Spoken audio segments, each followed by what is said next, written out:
Jam Session is a podcast where two guys who grew up in Dallas-Fort Worth discuss sports, craft beer, life, and their experiences living in one of America's most vibrant cities. If you love sports, you're going to love this show. If you love craft beer or you're curious about it, you'll love this show. Great conversations with good friends is what Jam Session is all about. Welcome. It's nice to have you here.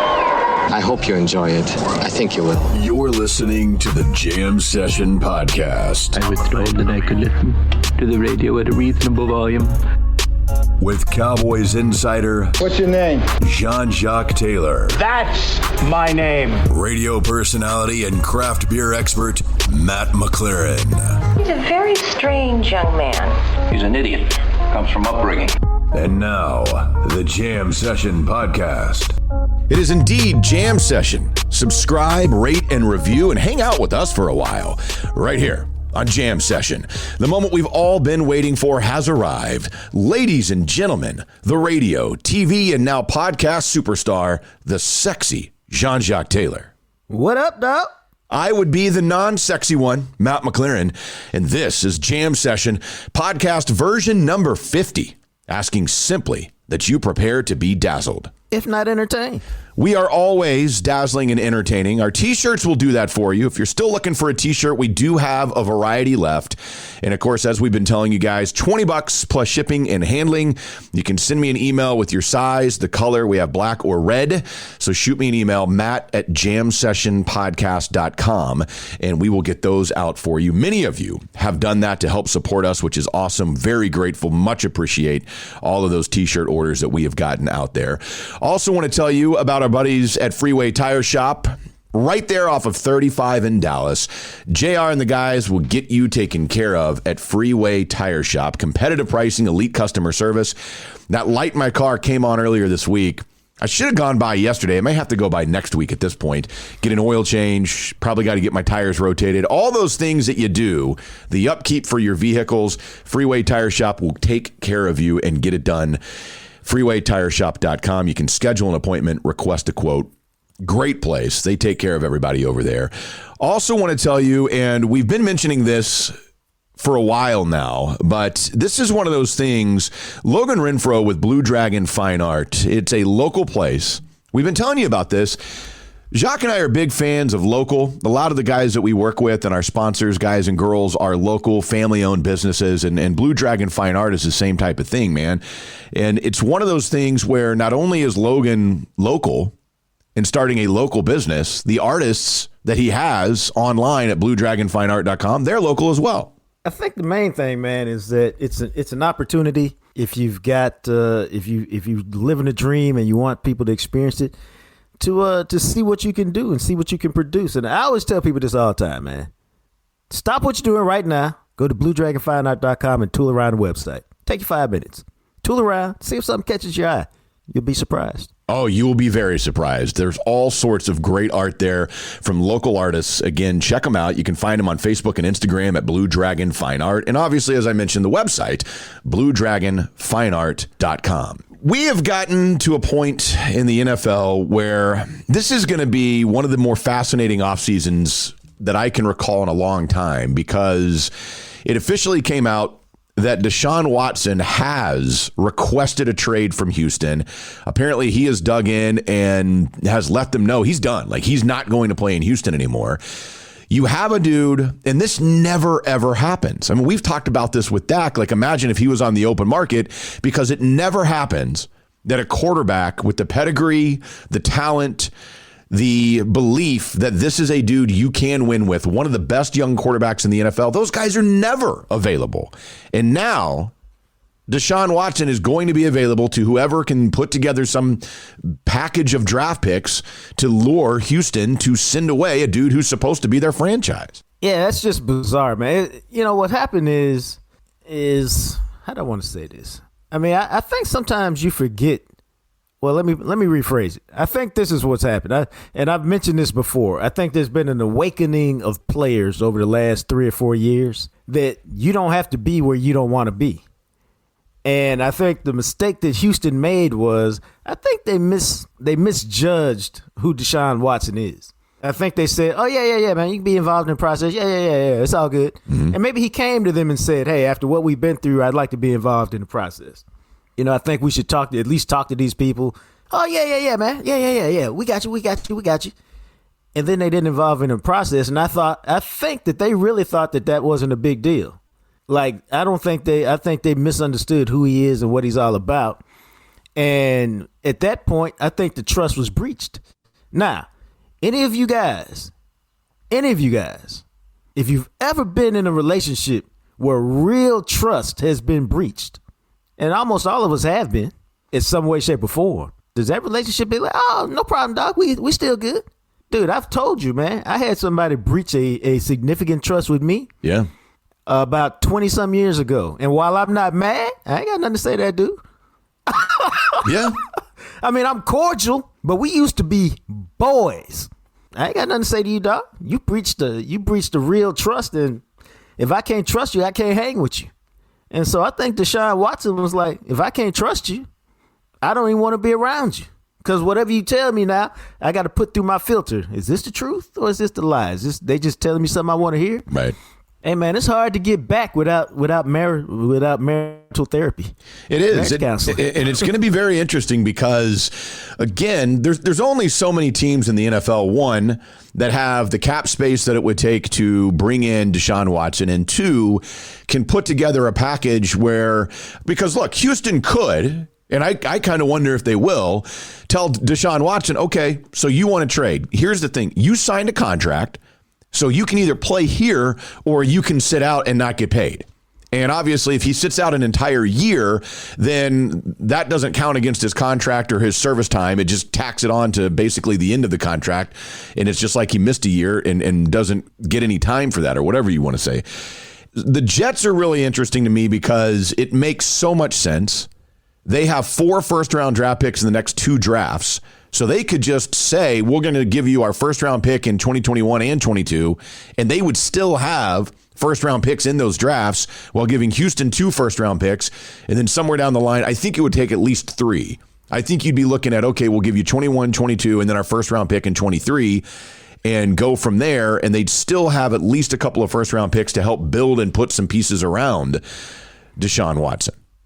Yeah, I think it starts there, man. It's if you think about guys like Jalen Ramsey, and you think about guys like I forget, now I'm getting old man brain. The best players, Jamal Adams. Mm-hmm. They cost 2 first-round picks, and they're not quarterbacks, even though they've been all pros at their position. The quarterback is going to cost more. I think it's going to cost. And then if you look at the price for what teams have paid to get up in the draft to draft the quarterback. Dude, I think you're right. I think it's at least 3 first-round picks and some more, whether that's a second and another player. Yeah. When you talk about the Jets, you hear Quinnen Williams, stuff like that. And, I don't think that they care so much about send us Tua or Sam Darnold back. I mean, maybe they do, but if you do, then that's an indication to us that those guys are kind of failed quarterbacks in a sense. And so you're not getting first-round credit for those guys. Yeah, and that's kind of where I think it is as well. And it's interesting because keep in mind, no, they're not going to get Trevor Lawrence, but the Jets, they do have the number 2 overall pick in this draft. So if they wanted to, you could tell Houston, hey, here's the deal. I mean, this is what we're willing to offer you. If you don't want it, that's fine, because we'll just take a quarterback with the number 2 overall pick. Now, it makes sense to me that these teams could work something out, because if Houston were to get the 2nd overall pick, then they could take whatever quarterback they like behind Trevor Lawrence, who's obviously going to go to Jacksonville. It's very interesting to me because Houston screwed this thing up so badly. And the fact that now you almost look at it and you say, okay, if Deshaun doesn't want to be there, I blow it up, man. I mean, you've got a new GM and head coach coming in. Start from the bare bones. Trade whoever you can. You're probably not bringing J.J. Watt back. It is time. Like, somehow, some way, Houston's going to suck for the next couple of years and just start all over again.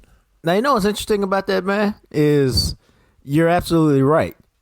And for me, the biggest reason to trade Deshaun Watson is the fact that Deshaun Watson was terrific last year and you won 4 games. Yep. So you need a bunch of help.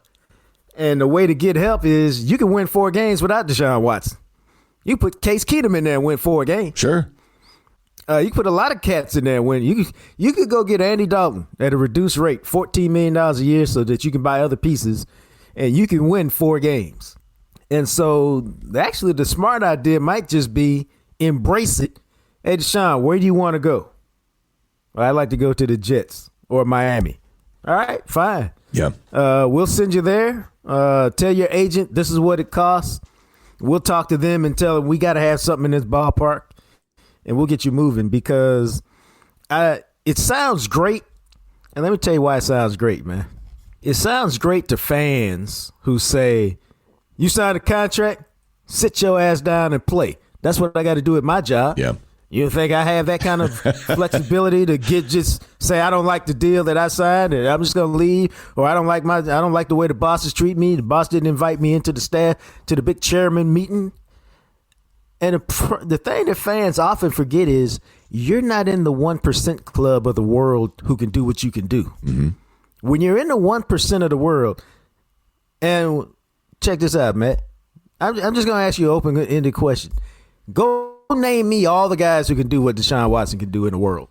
Well, I mean, there's not many. I mean, obviously. That's what I'm saying. I wouldn't even, it's easy to sit here and go, well, there's 32 teams in the NFL. Well, there's not 32 Deshaun Watsons. No, there's a couple guys in college right now, maybe. But maybe there's 5 or 6 people in the world who could do what he could do. Mm-hmm. So he has a leverage that I don't have and Matt doesn't have. And I hate to break it to y'all. Most of y'all don't have. Very true. And so you can't, you can sit there and say, well, just sit there and take it. But the reality is that ain't really how it works when you're a 1% person. And there's not many of them. But when you're one of those people, man, you can demand certain things that the rest of us can't. And you can get, people will do it at some level at a certain point. And I think we've reached the point where, Deshaun Watson's going to be rocking somebody else's uniform next year. I agree. And I really do think it's just so, this is like when people do mock drafts. And I know that some guys, depending on who you like to look at for mock drafts, they're required by whatever their employer is to put out a mock draft every month or whatever. But a lot of the times with the mock drafts, it's easy to just go through and you say, okay, this just makes sense. Like this pick makes sense. And it's the same with this trade scenario. The Jets just make so much sense as a trade partner. They've got a new staff. They're starting new. They got rid of Adam Moron Gase, who probably shouldn't be coaching as a head coach ever again in the NFL. And they brought in Robert Saleh. A lot of people are real high on this guy. He seems like he was destined to get that. He talked about that, about how his brother was in the World Trade Centers when the planes hit and somehow survived and was able to get out. And that was the day that Saleh left his job in a cubicle somewhere working and decided to pursue coaching because that was his passion. Right. And he wound up, his first head coaching job is in New York, and he talked about the meaning of all that and everything. And he seems like at least the type of guy, when you listen to guys who have played for him, that can actually win. Now, that can start because, as we all know with the Jets, they don't win. Even, look, I get it. They went to back-to-back AFC title games with Mark Sanchez when Ryan was there and all that. But this is a franchise that has floundered in futility. Deshaun Watson's the quarterback. I mean, you get to pick. Because what are you going to do? You're going to go to the draft if you're the Jets if you don't figure out how to get Watson. And you're going to take a quarterback number 2 overall anyway, hoping that one day he turns into maybe partial Deshaun Watson. And you can get that dude. To me, I'm sending the number 2 pick this year. I'm sending a first next year. The Jets have 6 picks in the top 98 of this year's draft. I send 3 of them. I send 3 of them to Houston. I'm giving you the first this year. I'll give you they have 2 picks in round 3. I'll give you one of my 3rd round picks. I'll give you, one of my 4th round picks if that's what it takes. My next year's first and a first after that. Give me Watson. Let's go. Right. I think something like that will get done because the bottom line is you're going to have to, you're just going to have to figure out how to get it done because he doesn't want to be there. And just like you can't convince somebody to stay in a bad marriage once they've made up their mind that it ain't working for them, I don't think you can convince Deshaun Watson to stay and hiring, another head coach. I think he sees that as transparent. I agree. That's what makes sense to me. Will it get done? Will it be the Jets? We'll see. Elsewhere around the NFL, and this is something else that I think is really interesting, and obviously it's affecting Deshaun Watson and the situation there and what the hell Houston has done. But the 7 NFL head coaching vacancies have now all been filled. And once again, somehow, some way, and we talked about this like 2 months ago, if I was the Texans, I would have picked up the phone at whatever point and told Eric Bieniemy, hey, man, just so you know, we're going to hire you whenever you can get here, whenever you guys end up, whether it's the Super Bowl, whether you lose in the playoffs, whatever it is, you're our next coach. It was literally that simple. And somehow, not only did the Texans not do it, no other team, for the second year in a row, one of the hottest, I thought, coaching assistants in the league, Eric Bieniemy still doesn't have a job. No, it's and I was looking something up because, see, and I think you do a disservice to the story when you don't spell out the facts. Albert Breer, and he's my boy, obviously, from his time at the Morning News, and we're both Buckeyes. Mm-hmm. I don't want to say he buried it, but he had almost like a throwaway line in a story he wrote about this a couple weeks ago. And it said something like Eric Bieniemy, has some struggles, da-da-da-da-da-da-da-da. And as a journalist who reads, 1,000 things a day, my initial thing is, what are you talking about struggles? Like, what is this you're referencing to that you haven't mentioned? You just kind of threw it out there and left it. And so if you do some research, he had some off the field issues when he was a player. He had some assaults and some other stuff. I was looking it up. Okay, now you got to keep it in perspective. He was charged with disorderly conduct and fighting in public in a bar fight in 1998 and pleaded no contest. Okay. In 1990, he shoved a firefighter and got suspended at Colorado for a game. He was arrested in 93 for allegedly grabbing a female parking attendant by the neck and threatening her, and was barred from campus for a week. He was arrested on a DUI charge in 2001 when he was on Colorado's staff. Now, I haven't told you anything that happened in the last 20 years. Yeah, I was going to say, is there something that has happened that's a little bit more recent or relative to his situation now with the Chiefs? No, but I can tell you, here's the deal, though. Some people don't want to deal with it because it ain't like this stuff is not going to come up, especially the assault against the alleged assault against the police officer, the woman on campus. Yeah. Even if it was 20 years ago. Because what happens is when you hire a guy like this and he has whatever in his background, then people go investigate it, and then people ask you questions about it publicly, especially now where every interview is done on Zoom and every interview is public. And some organizations are like, we just don't want to deal with that. Even if it was 20 years ago and you talk about, well, I've grown, I was a kid then, and I don't know this. Maybe I used to drink, but now I don't drink. I mean, it's all sorts of things. But here's the deal. When you're hiring a coach, maybe you just don't want to deal with any of that drama. You want it to all be, peaches and cream and all good stuff, and you don't want to deal with that drama. And so I don't know, but, the more you hear about it, the more you think that that's the sort of thing holding him back. Now, I read some stuff. I don't want to say I heard it. I read some stuff about him being a poor interviewer. Right. I've read that as well. And see, I thought that was bullshit. Just like that. And here's why. And maybe he is a poor interviewer. You just can't say, hey, Matt McLaren's a poor interviewer. And that's all I said about it. If you're going to say that, then somebody told you that. And that's cool. If somebody told you that, then they can certainly give you a couple of examples, Matt. And then I put the examples. The source said he got up, he was asked his question, and, it took him a rambling 90-second answer that left everybody in the room going, huh? What was that? Okay, now you give me some tangible details. But just to say he's a poor interviewer without throwing any details out, man, that's some BS.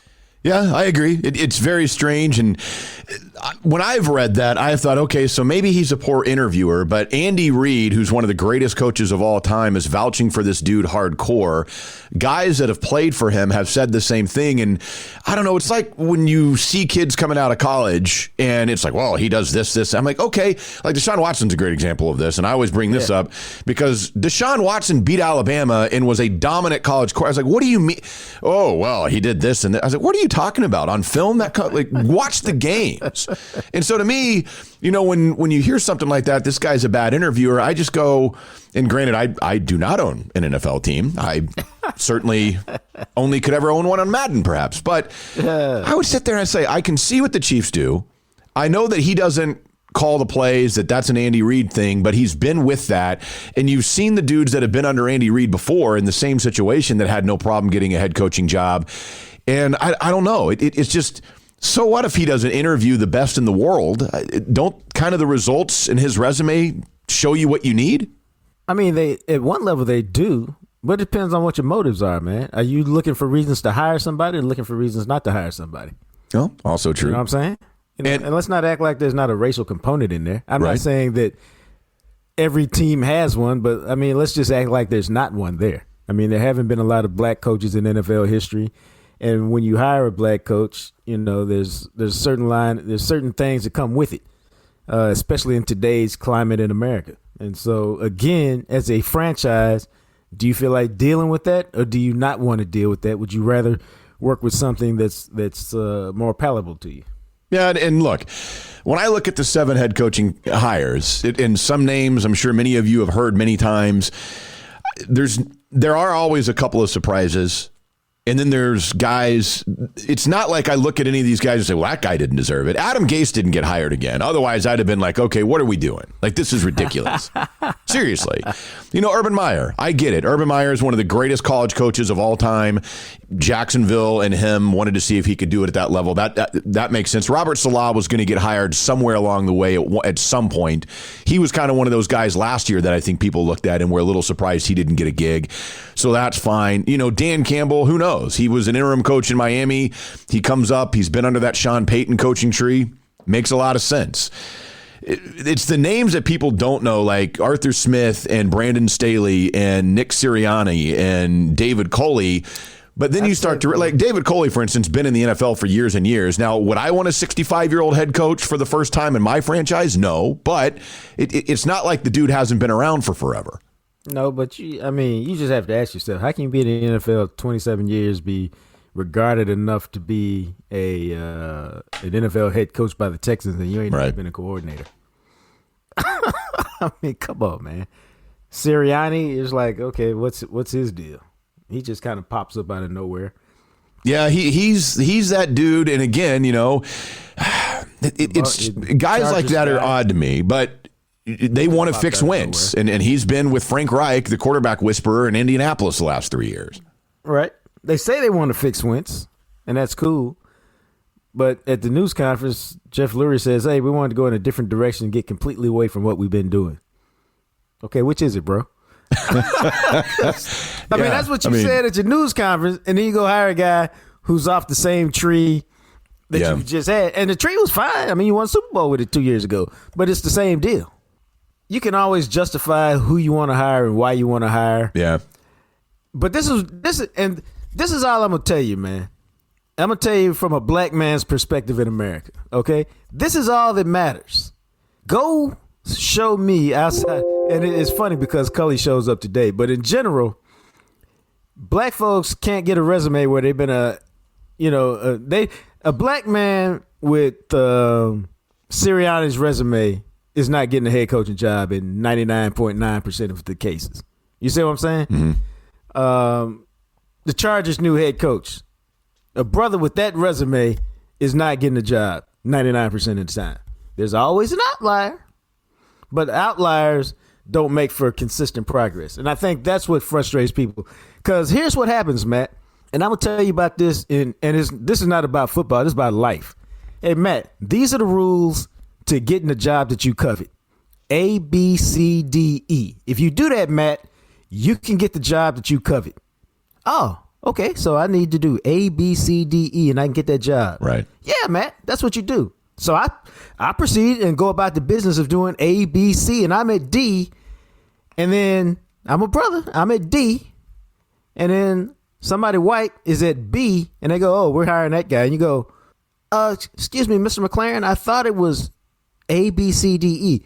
Oh, hey, Jacques, this is an exception right here. This is not really the standard, but this guy had some exceptional qualities, and so we did that.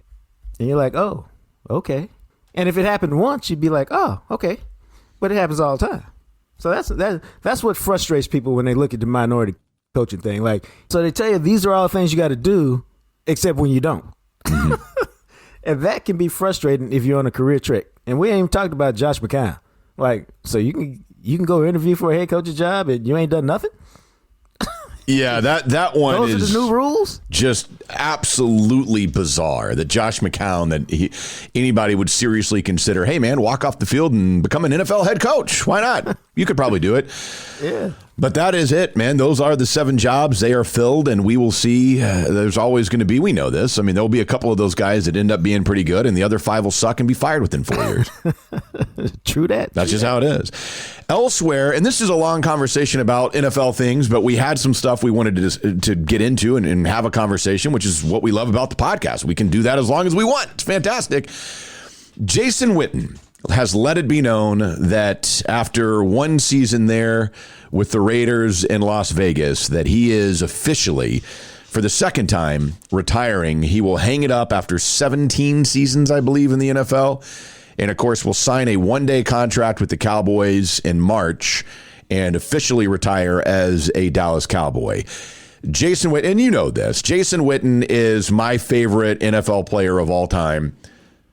I do this, and it's so dumb, I know, and I'm sure a lot of guys do this. I don't know, maybe girls do as well.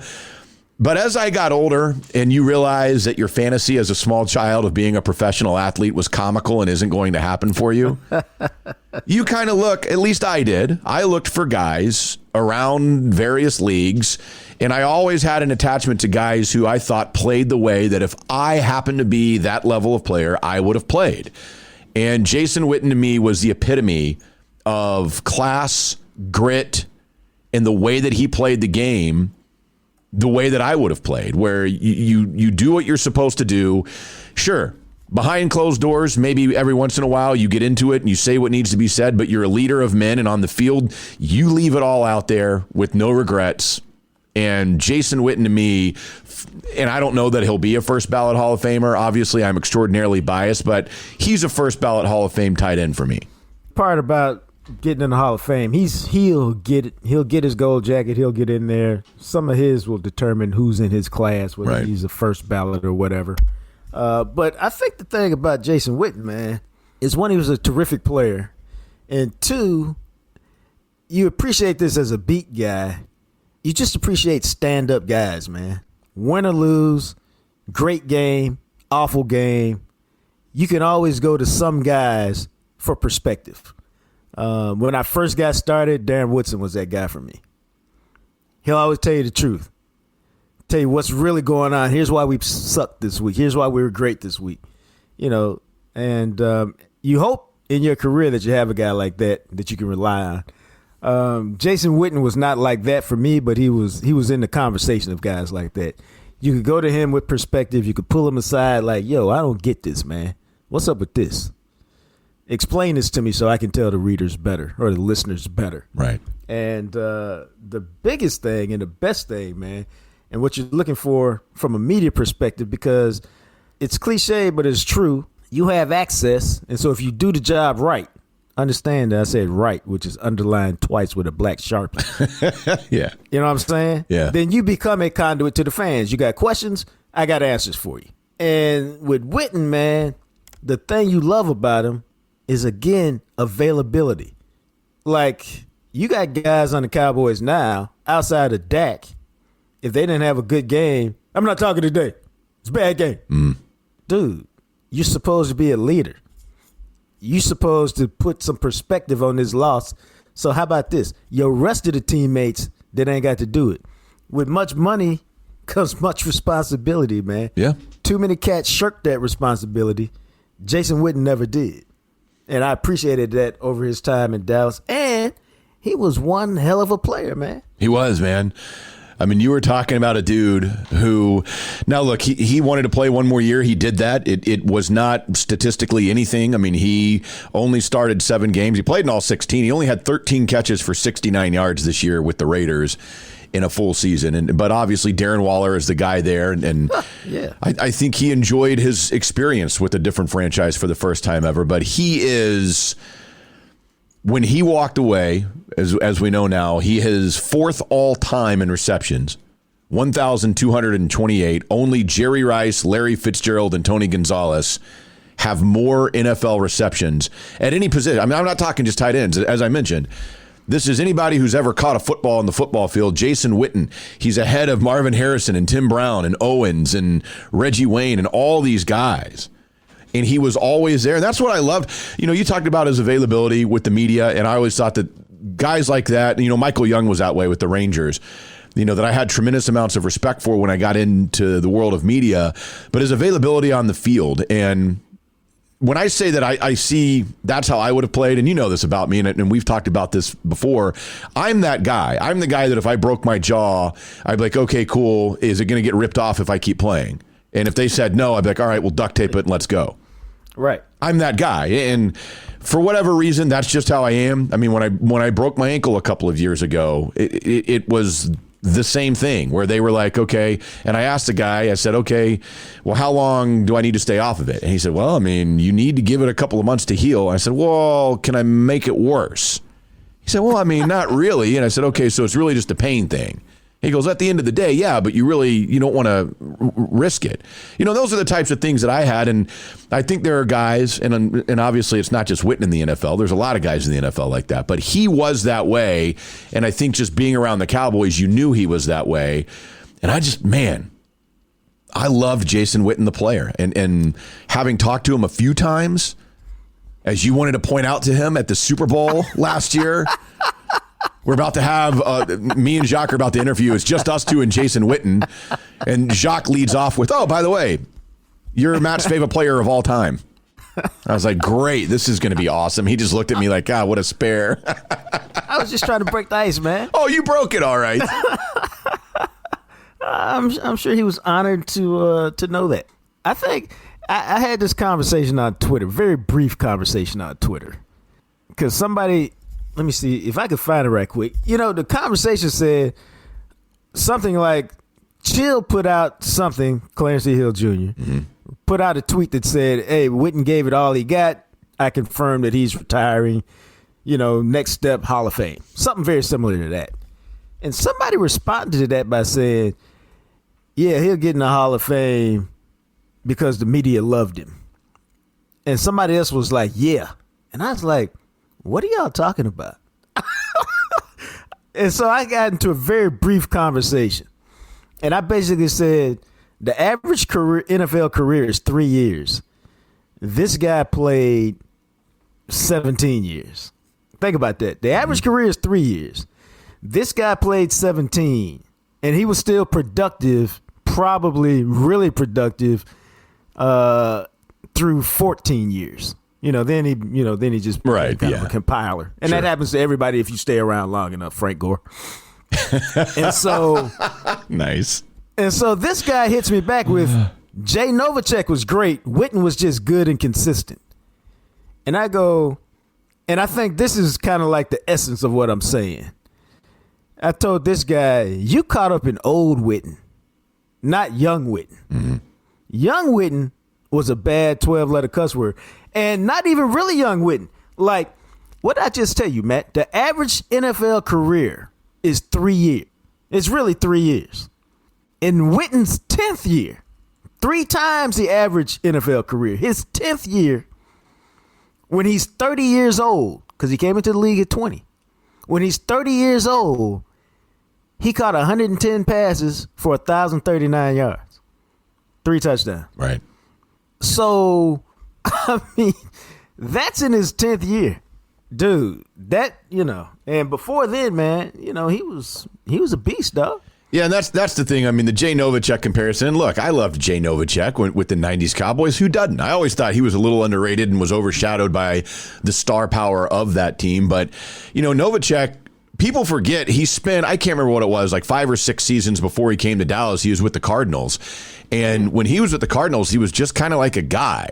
Didn't really do much. He was just there. He wasn't a big-time starter or anything. Then he comes to Dallas later in his career, and with his 6 seasons in Dallas, became the tight end that everybody remembers. But that was only for 5 or 6 seasons where Jay Novacek was that level at the time. And obviously back then you weren't having these receiving tight ends that would go on with obviously Tony Gonzalez and Shannon Sharp and guys like that. But Jason Witten to me was on a completely different level than what Jay Novacek was on. Yeah, I mean, and there was completely different types of players. Right. But, and we had this conversation all the time. Part of being a great player is what? Longevity and consistency. It's a lot of players, I'm serious, like Jay Novacek. And Jay Novacek was really terrific while he's here. And if you ask Troy Aikman about him, he can't say enough good things about him. But Jay Novacek had about 5 great seasons in his career. Or really good, excellent seasons in his career. Right. You know how many guys had 5 good seasons in the NFL? Not many. I mean, because it goes back to your point, and that's what we've had this conversation before, I think, or at least we've said it, and people, you just kind of glaze over it. But your point, the average NFL career is 3 years. You don't think of how many guys are in the NFL right now in any given year, whatever it is, a couple thousand. So out of a couple of thousand dudes in the NFL, legit, how many can you name? Most people could probably name maybe 100. Right. And so that right there tells you what you need to know, because the guys that you think of in your mind are the dudes who are the above average. But the vast majority, I mean, literally. Now, if you play fantasy football and you're obsessed with it like me, maybe you can name 300 or 400 players. But what I'm saying is, think about that. You can maybe name 30% of the NFL. Yeah. Well, I mean, dude, you could take it a step further, and you got to understand that here's a better example, because I just read this the other day, so I know it to be accurate. The Philadelphia Eagles won the Super Bowl 3 years ago, right? Yeah. They got 17 players left on that team. Right. I mean, that's what it is, man. 3 years ago, they were popping bottles to toast to Broad Street. Is this the start of a dynasty? We knocked off the Pats. Philly special. And they got 17 players left. It's wild, dude. I mean, that's the NFL. That's what it is. So anybody who lasts, I mean, lasting like Jason Witten lasted is just unbelievable, especially as a tight end. I mean, this is a dude who knows what he put his body through. It's incredible to see a guy with that career. So I never ever watch it unless it's somebody like him, but I will be watching Jason Witten's Hall of Fame induction ceremony. Not live, not in person, but I mean on television. And I don't watch those. Like, I don't care for the most part. But Jason Witten, right. I listened to his when he retired the first time, we were on the road, and I was listening to it on the radio, and then I had to switch to the app to make sure I could still hear it. And I listened to his entire retirement press conference. Nah, he's a great dude, man. I love you, He's a great Jason. player. He's a great dude. And he is. It's awesome. You know what else? And I think we're getting to a point now, I think many of you would agree with this, is if there was a Hall of Fame for wings, I'm pretty sure the ones from Kroger would be in there. Because you guys, I've already gotten a couple of pictures this week, and tweet them, man. If you get the wings, I love seeing the different ways and the different types that you guys are getting. So you can tweet them to us at McMattRadio at JJT_journalist. But the wings at Kroger, it happens, and we just talked about this the last episode. You guys will finally go out and buy a couple of pounds, and it never fails every time. You were right. These are awesome. And it's awesome because it's just the meat and flavor. There's no breading. They're not frozen. They are kept in the section of Kroger. You have to go back and tell a dude, when they slice the meat up for you and stuff, that's where they keep these wings. Like, you got to go up to the guy at the counter and be like, hey, man, wrap me up some wings. Dude, I had a guy hit me up the other day on Twitter and asked me, how many calories are these? He says, I know you know. I go, I don't know, man. They're just good. And when I'm eating them, I ain't really worried about how many calories they are. But the mango habanero, the buffalo blue cheese, hey, mix and match. They're all great. And, my dude ate 1.5 pounds the last time he sampled them. They're good. I haven't had any lately because I told Matt I'm in training right now. Yeah. Delicious. Go get them, find them, enjoy them. Also, of course, HFX Foundation Solutions. We appreciate these guys. Whatever your need may be for your home, if you are noticing those signs we've been telling you about, it could be cracks in the walls. It could be soil washout. Maybe you started to notice, like, that's weird. When I walk across the kitchen, I swear it's sloped. That is your house telling you, help me. Help me. The foundation is screwed up. I need your help. And that is when you make the call to HFX Foundation Solutions. They will get you taken care of. We're big fans of them. They are big fans of what we do here on Jam Session. You can give them a call, 817-770-0174. They are A-rated with the Better Business Bureau. They will give you that free inspection. And they will tell you if you do have a problem. And, of course, they can take care of that for you as well. Check them out online, but do it today. I tell you guys this every time we talk about them. Seriously, this is one of those things, the longer you wait, the more you risk and the more money you're going to have to end up spending. Get it taken care of. Don't mess around with your foundation. HFXfoundation.com. We do this every week on the podcast. We love doing this. We love talking about craft beer, man. Hell, I host trivia at 2 different craft breweries during the week. If you're out and about on the weekends, chances are if you are at a variety of breweries, you may run into me. We love craft beer, and we love Beer Geeks shop in downtown Rockwall. Jason and Deidre, the husband and wife team that own it. And I'm going to tell you this, Jacques and I have submitted our picks for our new Jam Session 6-pack, and we should have the information on that coming out on a podcast next week to tell you about the new deal of a Jam Session 6-pack that'll be available for you at Beer Geek Shop. All their beers are available in singles, every single beer. And when we do Just the Sip here, the beers that we try on Just the Sip, available in singles for you at Beer Geek Shop. It's easy to get to in downtown Rockwall, right off the square. Swing by, support local, man. Help these guys out. They are, and we've mentioned this before, Jacques, but Beer Geek Shop, the people that run that are some of the best people you'll come across. And they have been with us since we were on the radio and from the very beginning of the podcast. And Deidre, when we told her, hey, our gigs are going away from the radio, we're going to start up this podcast, she goes, great, I'll be there. Let me know. I never thought I'd feel like this about a beer spot. It's fantastic. And it's so good that I'm going to give y'all a little secret. If you show up in the next week, we'll figure it out, the winner next week. But we're having a long-distance driving contest. Last week, somebody said they came from 45 minutes away. So we've got a long-distance driving contest, $15 gift certificate, gift card to Beer Geeks. If you can prove you're the long driver, and just tell Deidre that you heard it about on the podcast, and she'll put your name down, and then we'll figure out how to get your card to you. Yeah, and it's awesome. I'm going to tell you right now, if you are a craft beer fan, yes, it is worth driving 45 minutes to an hour to get to Rockwall and hang out on the square and hit up Beer Geek Shop because their selection is phenomenal, and the fact that it's all available in singles. You just don't see that very many places with a selection this vast.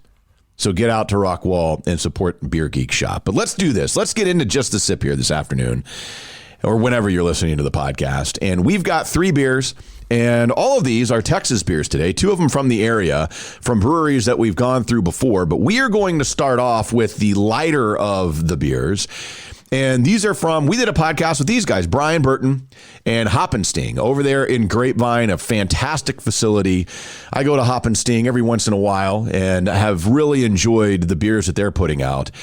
This is the Red Velvet Cookie Ale from Hop and Sting. And it tells you, man, it is going to be a little sweet, notes of cocoa and vanilla with a rich flavor without being heavy. And, they've done this. They did a Christmas cookie ale that was really good. And I imagine this will be on par with that at 5% ABV. So you should get some sweetness and some flavor. But, 5%, this is sessionable. You can have a few of these if you really like it.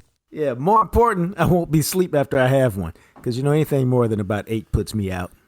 Yeah, you can have a sip of a stout, and next thing you know, you're getting a little sleepy there. So I'm going to crack this one open here, the Red Velvet Cookie Ale. Do you like Red Velvet? Like cookies, cakes, whatever? I don't really care.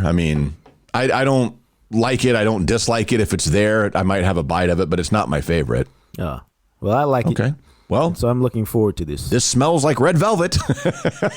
Does it now? Yes. That's always a positive. Yeah, this smells like a red velvet cookie. I mean, it's got that sweet, that vanilla, and that cocoa type aroma to it. It really does, man. And it pours. I mean, it's got like, it looks like, yeah, I mean, it's a little red on the pour in the glass there. So I'm going to give it just a sip.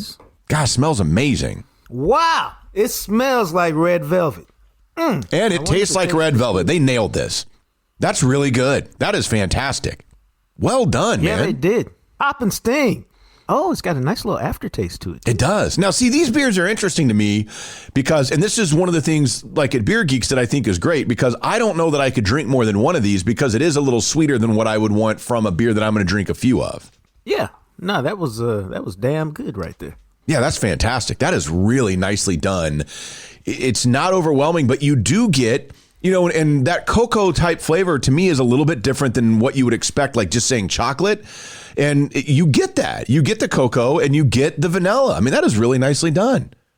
And it's not like crazy overly sweet. Like it's not like offensively sweet, I think. They really did a good job on that. That's the trick. It's enough, but not too much. Yeah. Huh. Well done. Hop and Sting, the Red Velvet Cookie Ale. I like that one. I like that one. Well done. Well done. All right. So we will go from Hop and Sting and we will hop on over to our next brewery. Really? Dude, I used to do this thing where I don't know why, but I would fake laugh and I would go like this. I'd like mahogany. Really? Very random, I know. But I always thought there's a place and time for all of that. So our next one is from Pegasus City.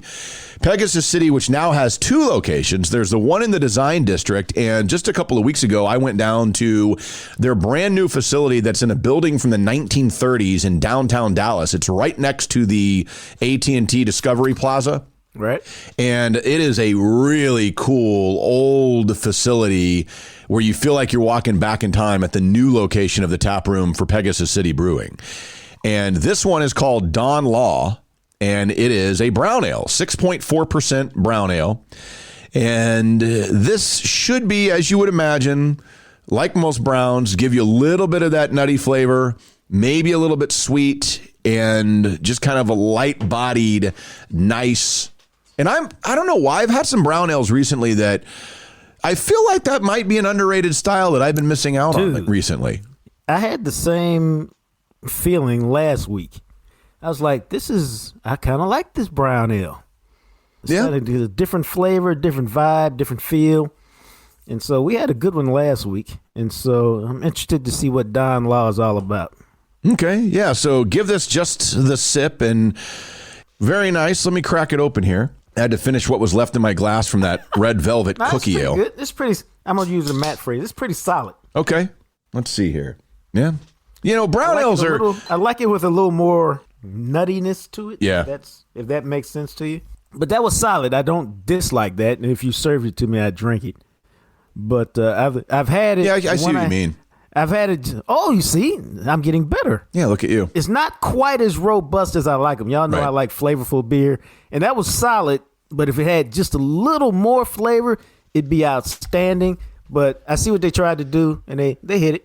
Yeah, and it does have like a little bit of a lighter body for 6.4%. It drinks really smooth, and and that's the thing about brown ales is some of them have way more flavor than others, but I think this is actually probably a solid representation, as you said, of that style where you do get a little bit of the nuttiness coming through. You do get a little bit of a caramelly type sweetness to it. But again, neither flavor is overpowering or in your face like it would be in a bigger beer. Yeah. And I think that's the difference. I like them like you just said, a little bit bigger. But that's just me. You could take this and be perfectly fine with it. And it's light enough. You could take a couple of these, bro, without falling asleep. Oh, yeah, easily. Very much so. You could do that.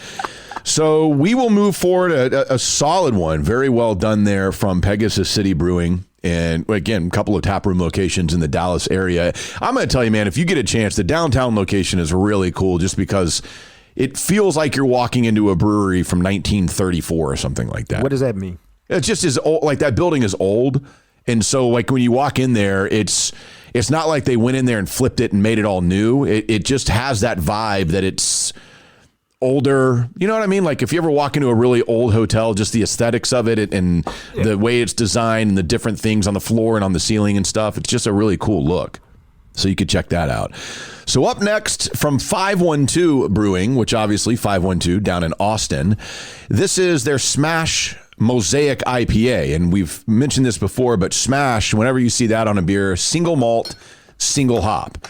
And Mosaic, of course, is one of those super hops that you have probably had a gazillion times and maybe didn't even realize it. But Mosaic hops are a good representation for IPAs because they have a nice bitterness to them. It is a hop that is going to give you a little bit of a variety of different things coming through it. You'll get some floral, you'll get some fruit, you'll get some pine. It is a very nice hop, which is why they are used pretty much all over the place. So you'll get a lot of those flavors. And with the single malt, I was trying to see if it says what malt they used in this. Boy. This set my nose on fire right here, man. Yeah, this one, see, this is going to be a bitter beer. This is going to be that bitter IPA type beer. You can tell it's a true, nice looking IPA loaded with Mosaic, so it's going to give your palate a punch. Dude, I took a whiff of that, and I was like, this is like an ammonia chip. Yeah, so give it just a sip, man. You know what? Let me tell y'all something. You've never heard me say this before. I don't like this. But I really taste the floral. Mm-hmm. I taste the pine. Yeah. And it's too bitter for me, but that's a damn good attempt at whatever it's supposed to be doing. Yes, it is. And I mean, that's for a bitter beer. That one's got some flavor in it, Matt. Yeah, it does. I mean, I like this quite a bit. And it does have... I don't like it, but damn, maybe I'll take another sip. It does have a nice hop bite on the back. And again, Mosaic, man, if all you're going to do is feature Mosaic, that hop is just such a variety hop that covers the spectrum of flavor and aroma, and you really get that out of this. This is really nice. I like this quite a bit, as you would expect. That might be the best kind of bitter West Coast feeling IPA I've ever had. Look at you. Very nice.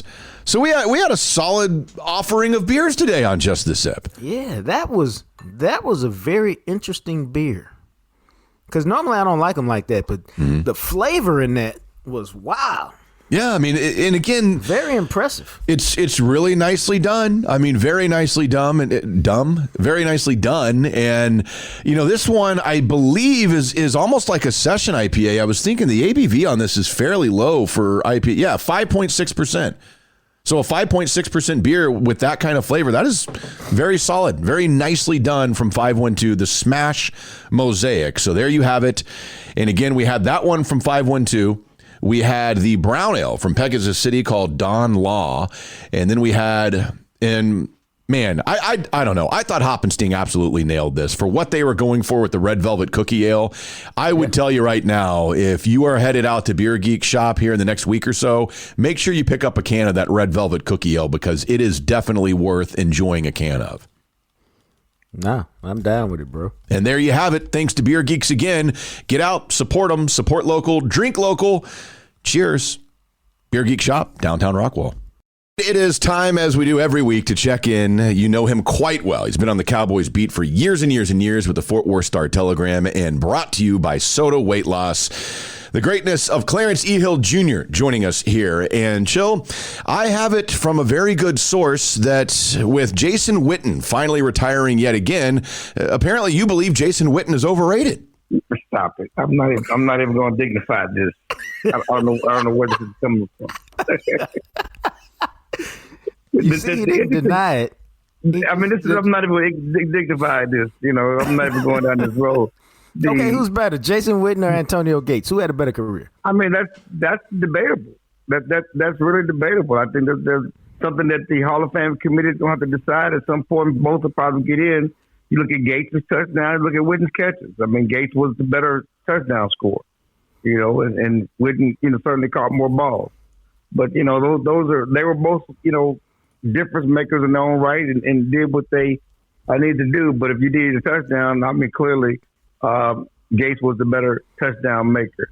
The interesting thing about the Witten thing is that Witten will have retired, come out of retirement, signed the contract with the Cowboys, retired again, and possibly going to sign another contract with the Cowboys to retire again before Dak Prescott has signed a deal. That is very true. That is very true. When you look at, because I think that's interesting, when you look at that Dak Prescott thing, and all of a sudden it becomes, and we kind of talked about this last week, but I can't remember, maybe it was you on Twitter, it was somebody on Twitter that put out the idea, if you say that you were so close, you already had all these negotiations last year to where you know what Dak wants, you know where you're willing to go, you would kind of look at that and say, well, it should be fairly easy. Either a deal's getting done or it's not, and you would think it would be quick if it's going to happen. Well, the thing about it is it's not easy because the money has gone up. What you were close on last year was based on last year's market. What you were close on has changed because, deals have been signed since then. And so that what you were close on was before you got these deals done for Deshaun Watson and Patrick Mahomes. That's actually changed the market to a certain extent. And Stephen Jones readily admitted that by Witten, Dak has made more money. The market has gone up. That $35 million or $34.5 million is not going to get it done now. So it's not just about plugging those numbers in and doing the 4 years. No, the foundation has gone up. But the thing about what people understand is that they're not going to get a deal done until the league decides what the cap is going to be. Mm-hmm. It's not like, okay, the season's over, let's get this deal done. They don't really know what the cap is going to be for next year. And until they have some numbers on what the cap is going to be, there's no way. You're not going to see any deals done until you get a firm handle on what the cap is going to be for next year. Now, you got any idea on what that time frame is? Or is that all about whenever TV contracts get signed? No, they had nothing to do with it. The TV contract won't be signed before this. This is certainly going to be sometime in usually around the combine, right. Which there won't be, but certainly at some point in February, they have to get that number mapped out, and around the time that they decide what the franchise tag, those dates, that's what you're looking at. But there's been so much talk about, obviously this is going to be its own drama in itself, and we're going to be dealing with this daily stuff, weekly stuff with Dak getting this deal until it gets done, especially when you got, the Matt Stafford of the world and now the Deshaun Watson were on the trading block. First of all, there's no way the Cowboys should even consider dumping Dak for Matt Stafford. Dak has been better than Matt Stafford. I don't care if he's quote-unquote cheaper. If I'm Matt Stafford, if I go to a new team, I'm going to want a new deal, just to be in line with all the top quarterbacks.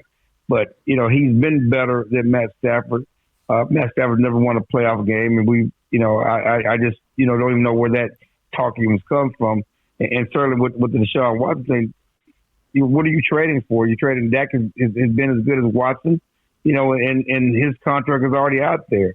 And certainly you have to give up something to get him. And so that still doesn't help you build a team around him. So if you have a quarterback, sign your quarterback. Bird in hand beats two in the bush. It just always amazes me every time I think about this, and we've been talking about this for 2 years, that what has traditionally been a smart, innovative organization when it comes to contracts figured out how to sign all their other players, and now the most valuable player to any organization, a legitimate quarterback, they can't figure out how to sign. I just find it incredulous that they have botched this so bad. When you think about it, what Dak wants ain't even revolutionary if you look at the evolution of quarterback contracts. And it started about 3 years ago. They started slowly getting 4-year deals. And now they all get 4-year deals. And why the Cowboys think he's going to accept something other than a 4-year deal is just crazy. It's like they've been smoking that blunt. Yeah, none of it makes sense. They're all 4-year deals, a 4-year extension. It's all 4 years of new money. That's what it is. And, the Cowboys could have avoided that by getting the deal done early. But they, quote unquote, didn't want to set the market. And so they let the market be set for them. And now they're in this situation. They made their bed. They got to lie in it. This is their own doing because they, prioritize, DeMarcus Lawrence, Ezekiel, and all these other contracts in front of their quarterback. Everybody. They did all this stuff. And again, why do you want to win a negotiation with your quarterback? this Dak Prescott means so much to this organization, in word and deed, and how he carries himself. He, the leadership in the locker room. Why you want to try to beat your quarterback down? I don't understand that. You should want to reward him and give him the best deal. Let everybody know how you treat, your most valuable asset, the face of your franchise. Yeah, and we've talked about this as well, and Jacques and I have spent who knows how much time, but the idea, Dak has all the leverage. All the leverage is with Dak, because if he doesn't get exactly what he wants from the Cowboys, then he goes, okay, cool, well, tag me then, because I won't do a long-term deal, and they either have to decide whether they want to pay this dude $37.7 million next year on a cap that, as you mentioned, who knows? Maybe it's 175, maybe it's 180, whatever it's going to be. All the leverage is on Dak's side. I don't even know what the Cowboys could say to get Dak to give up anything. No, there's nothing they can say. Again, Dak is in the catbird seat. He's the one who's holding the cards, and he's the one that's high commodity. And again, the Cowboys allowed it to get to this point. And this whole notion that he's, and what he's.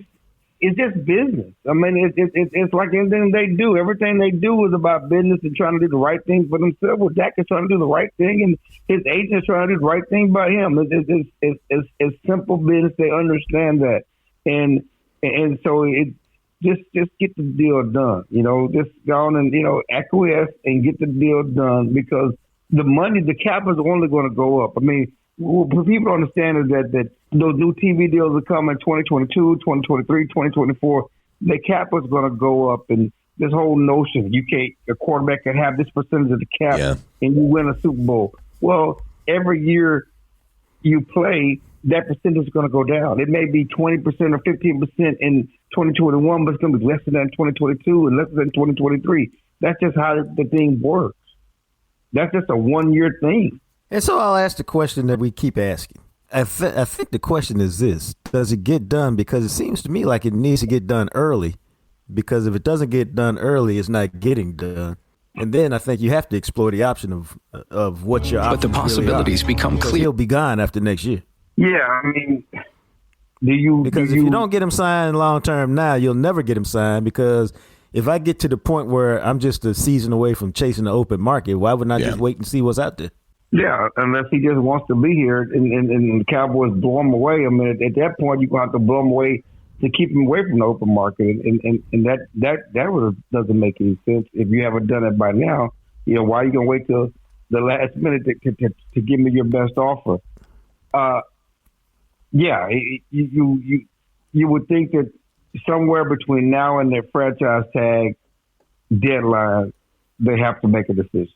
They have to make a decision and find a way to push to get this done, because this whole wait until July thing, and then if you wait till July again, as we said, there's no incentive for him to sign when he's a year away from $54 million or more on the market.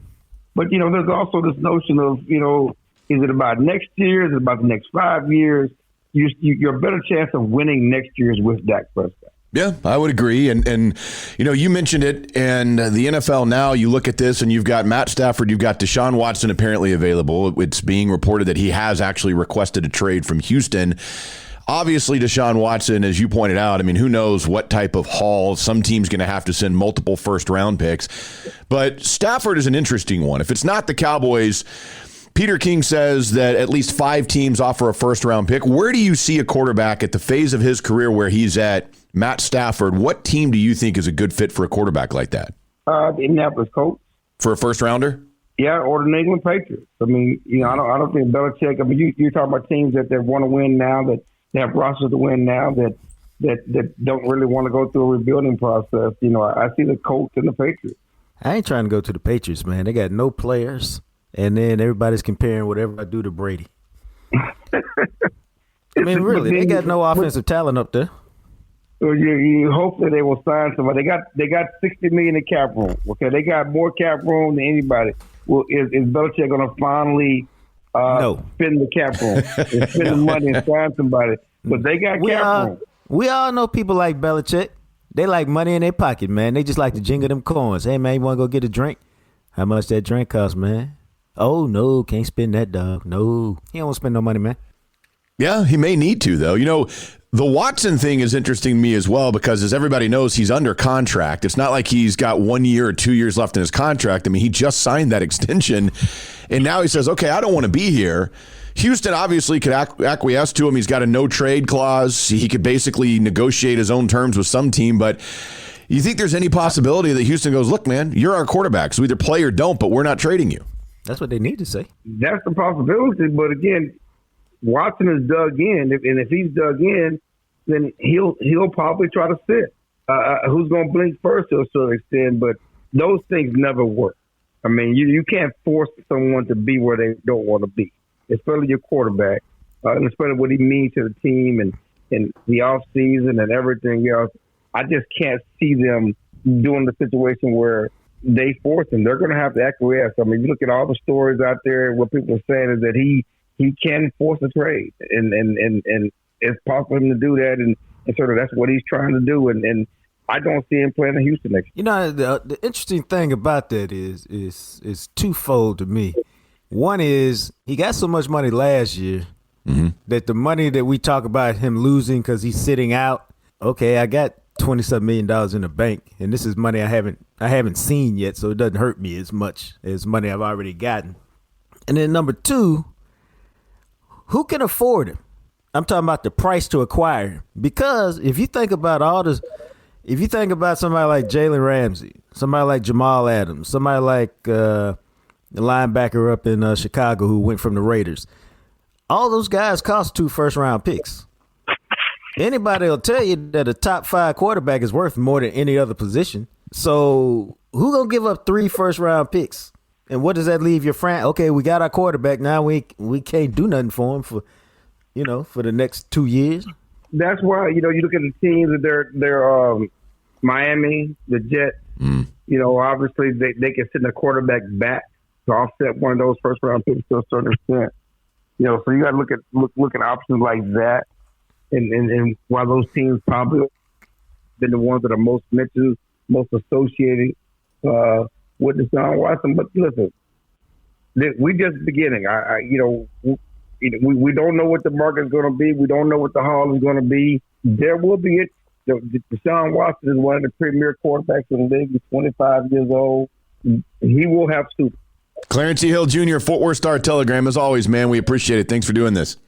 All right, man. Thank you, guys. All right, see you. And, of course, as always, Chill, as we like to call him, Clarence Hill Jr. of the Fort Worth Star-Telegram is brought to you by Soda Weight Loss, a company, Jacques, that you've been talking about for quite some time. For real, bro. Now, check this out. It's time to stop talking about it, start being about it. Wake up, fellas. The Soda Weight Loss Belly Fat Reversal Program offers men the potential to double their low male testosterone levels. It's interesting to know that there's an enzyme in your belly fat that converts male testosterone into female estrogen. This becomes visible with the development of lower flank fat and the progression into man boobs as fat fills into the throat area, causing sleep apnea issues. The good news is you can correct that with my team over there at Soda Weight Loss. Age regress yourself a decade in how you look and feel and get your sexicity back with soda. I'd say, Matt, I look even 10 years younger, but hey, that's just me. And I did that by saying goodbye to 50 pounds. You can do the exact same thing just like your boy. So go online, read some of the 4,000 Soda client Google reviews, and see why the Dallas Cowboys made Soda its chosen weight loss program for its organization and fans. Get rid of the jiggle by going to sodaweightloss.com. 7 DFW locations of Soda at home. Soda and the Cowboys are, say it with me now, state of the art. So we've got to take a trip around the block here. And man, there are some stories to get into, including I wake up this morning. I have joked about this before, but it's true. I don't know anything about stocks. I don't care about the world of stocks. My brother, Chris, was a day trader for many years and knows all about that world. So, and I tend to do this with certain things that I'm not that interested in. If I know somebody really well who's an expert in that area, I have no problem. I can pick up my brother and be like, hey, what do you think about all this stuff with finances and stocks? And he knows immediately. He's an expert in that world. So I see this story about GameStop, which is based in the Dallas area. Great plan. And apparently their stocks have skyrocketed and are trading. They're up 140% in a day. It's bizarre. What the hell is going on with this? Dude, it's the most bizarre thing ever. Matter of fact, I called my money guy about some stuff yesterday. And I was like, dude, what's up with this GameStop? And he's like, man, I don't even have the time to get into it and tell you. He said, this much I know, though. It's unsustainable. And here's the short version of it. You know, people who do this for a living, hedge fund people, occasionally however it was kind of explained to me, they do something with the stock so that they want the price to go down. And they sell it so that the price will go down. Then they want to buy it at a cheaper share, and then they make money off of it. Okay. Because they picked the right time to sell it. Well, what happened was some people, like regulars, you know, people who give out stock tips and stuff, they did, you know, and companies do this all the time, and they make millions and billions of dollars doing this. Well, they decided, since they sold it and dropped the stock, and the price dropped so low, let's all go buy it. And so, dude, they all went and bought it. And so when a big company, and so that made the market kind of, the price started to go up because now it's a popular stock. Well, if you sold it thinking you were going to buy it back at a cheaper price, and now all of a sudden the price is skyrocketing, you're like, oh, snap, I got problems. And so, dude, I mean, it's a lot more detailed than that. But the main thing is, this is a case of the little man taking on the big man in terms of Wall Street and winning, which rarely happens. Interesting. And they've won so much that a couple of these independent sites, I was reading this morning, man, like some other people, like you get tips from these independent sites, and I think you buy stocks through them or whatever. Well, some of the markets aren't taking them because they're like, you're not doing it right, so we're not allowing your stocks to go through. It's all kind of complicated, man. Yeah, it's really weird. It's fascinating because the big business hedge fund people are taking an ass kicking. And here, it's like the little man is winning. Somebody explained it properly in a nutshell, and I was going to look for it on Twitter in terms of kind of like what's happening and what it means. And it was, oh, here it is. This is from a guy named Nick Wing on Twitter, because it goes, this reinforces a core tenet of capitalism. Massive financial institutions can profit off the pain of normal people, but normal people can never profit off the pain of massive financial institutions. Mm-hmm. And what he's talking about is what I was poorly trying to explain, which is it looks like Robinhood just stopped supporting GameStop, AMC, BlackBerry, and Nokia. Users can close out their positions, but they can't buy more because they were doing the same thing with those stocks that they were doing with GameStop the other day. All right. Yeah, and apparently what it means is they're all kind of like, they're real, but they're fake. It's like fake inflation. Okay, sure. And so apparently Robinhood is like an app or something that you can get stocks on or something. Right. Which I learned about today because people were all over Twitter. I kid you not. I woke up this morning and somebody that I follow on Twitter put, man, I can't believe this is happening with Robinhood. I had no idea what that was. And I was like, so I Googled, I was like, what happened to Robinhood? I was like, oh my God, like literally my first thought was Russell Crowe died because he played Robin Hood in the movie. And I thought, oh man, no way. And then I'm like, what? A stock app? Who cares? Dude. But look, I'm not going to, this is obviously not a financial show and we're not trying to do anything like that. This is all for entertainment purposes only. But look, diversify your portfolio. And I will take a sip of my beer and walk away to another conversation. You know? It's wild, man. I've just been watching it from afar.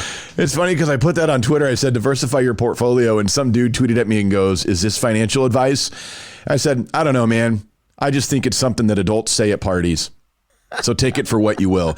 Elsewhere, and man, this is... anytime you come across a story like this, it always is mind-boggling. And you had sent me this story that I read right before we started recording today. And it is about a cop in Texas who is a police chief of a small town called Stinnett. And apparently he's married and also has two girlfriends. Not just one, but two. He's been leading a triple life. And had proposed to each of those girlfriends and had even gotten documents to basically fake that he had an annulment from the woman that he is legally married to, whoever that is. Dude, this is a Hallmark movie waiting to be made. I mean, this isn't, anytime somebody does this, I find it absolutely incredible. One, what a pain in the ass to keep just going with this. I mean, this deep. I mean, this is different. Like, you've got, a mistress or whatever, and you meet her at Lots of folks have that. Right. But I mean, this is where he took one of these girls on a vacation. So then I'm like, okay, so you're on a vacation with this girl. Are you not calling your wife? Are you not texting with her? And then if you're doing that, is this girl just like, oh, I'm glad you were able to take time away. You travel so much because you're gone all the time with your actual wife or your other girlfriend. Dude, I always wonder what's the motivation. Like, why does it go to this extreme? And see, I mean, I don't know. It's got to be sex. It's got to be. It's got to be this dude. It needs it. And doesn't get it like enough. A sex addict. Yeah, something like that. It's got to be, because otherwise, what's the point? No, that's a very good question. Because I can't figure it out, but I thought it was. See, I did like you on this story, Robinhood app or GameStop. Yeah. Something popped into my timeline from one of the nicest people I know, and she said, "I'm wishing everybody a happy birthday except Jason Collier." I go, "That's odd." And so I then went to Twitter search and I put him in there, and some tweets popped up, but I still couldn't figure out what they were talking about. So then I just did the Google thing, and I was like, oh my God, what is wrong with this dude? Yeah, it's, I mean, again, social media, his girl put all his business out there, right, with all her text messages and everything else. She had one of his girlfriends put up on her Facebook basically this message that said, without going into great detail or no, that was his statement, because he has been suspended from the police department. Her Facebook post was this: Chief Jason Collier is living a double, triple life. I was his girlfriend until yesterday. I also found out about a second girlfriend last night. He has lied to us, our children, and asked us both to marry him. He was a poor representative of your town. And then we just returned from vacation in Taos on Sunday. He told his other girlfriend that he was on a work assignment in Portland, Oregon. What did he tell his wife? Okay, forgive me for asking this question. Is this a fireable offense?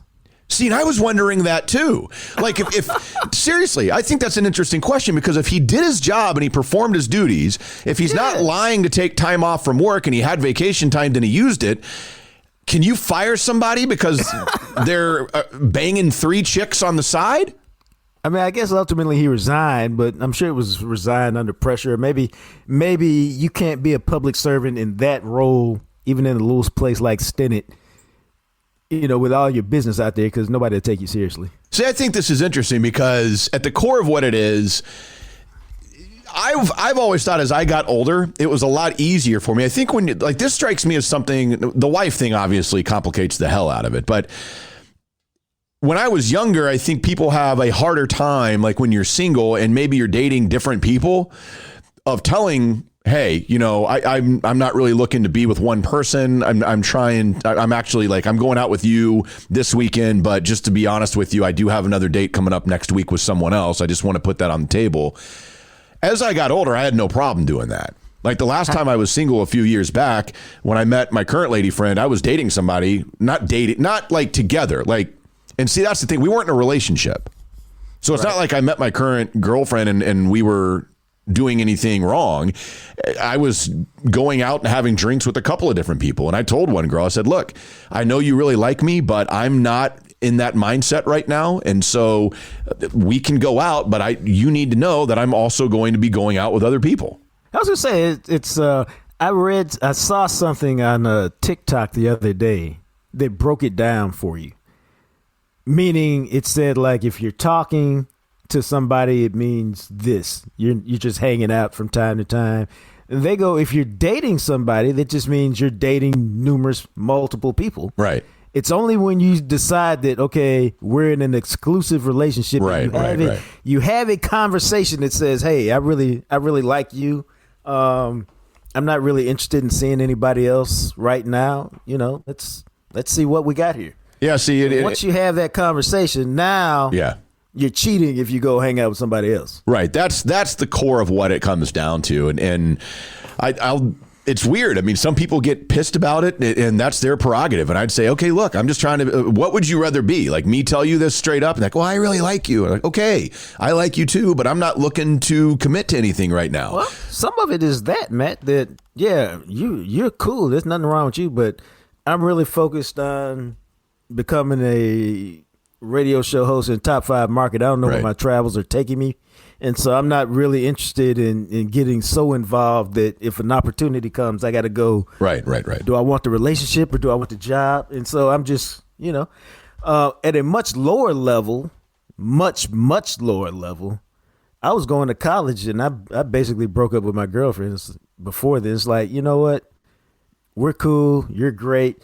I'm not really trying to deal with a whole bunch of heartbreak and homesickness when I bounce. And sure. So, I'm just, let's just kind of do our thing this summer because I don't want to be just moping around Columbus my freshman year. I said, and, like I said, I can see now that it's kind of selfish asshole move. But at the time, it made perfect sense to me. I mean, it's not like we getting married. Yeah, and obviously this doesn't apply to me and it hasn't in a few years, but I know now it seems like when single friends that I have, they get ghosted a lot. And I have a buddy who recently went out with somebody and they just went out the one time and she had messaged him and said, hey, was really cordial about it and basically just said, I just don't see this going any further. And I thought, man, how cool of that girl to just say, look, hey, enjoyed meeting you, had a good time, but it's just not there for me. Because so many people, I think today, you wonder, gosh, did she like it? Did she have a good time? And then you never hear from them again. And then you're texting her, okay, I guess she doesn't want anything. I just don't know why people have such a hard time just coming to the front and saying, look, here's the deal. Here's what's happening. This is where I'm at. And you can decide how that applies for you and if you'd like to move forward or not. Because most people are non-confrontational. They just don't want to deal with the confrontation. Some people embrace it, and then some people, like me, are kind of like good either way. But some people really, they just have a hard time dealing with confrontation, and so it's easier for them, no matter what it feels for the other person, to just, ghost. Yeah. Well, there you go. Moral of the story, don't get married and have 2 girlfriends. All right. It's just too much to keep track of. Now, before we wrap up the block, I wanted to remind everybody this will apply from coming up for the future. I am still hosting trivia on Wednesday nights at Odd Muse Brewing in Farmers Branch. And I have added Thursday night trivia. I will be hosting trivia at False Idol Brewing in North Richland Hills. So it gives you an opportunity to, if you enjoy trivia, which I do very much, and we've talked about that before, if you want to come on out, grab a team. There's 4 rounds at each place. The format's very similar. There's an overall winner. There's a winner each round. You get to enjoy some really great local craft beer at either one of these places. False Idol has been with us for a long time. We've done a couple of podcasts out there. We're going to try and figure out a way to do a live show with those boys. They're just good dudes. They're making great beer. And I'm excited to be hosting another trivia in that area. 2 completely different areas. And we talked about this last week when I said, okay, I think I'm going to add another trivia. What I'm going to do, it will never be the exact same trivia 2 nights in a row, just in case somebody comes to both. Right. So I'll take an older trivia, switch up the questions, create some new questions, rephrase them, and do it that way. So tonight, well, we're recording this on a Thursday, so I'm hosting tonight. But just keep that in mind. Put it on your calendars. Wednesday, Odd Muse and Farmers Branch. Thursday, trivia, False Idol in North Richland Hills. And I do a theme trivia once a month. And I had this idea, and I put this out on Twitter. I'm trying to figure out what theme to do for February. It seems obvious. Middle of February, just do Valentine's Day trivia and rom-coms and love songs and have fun with that. And then I had a friend who suggested John Hughes movies. John Hughes was born on February 18th.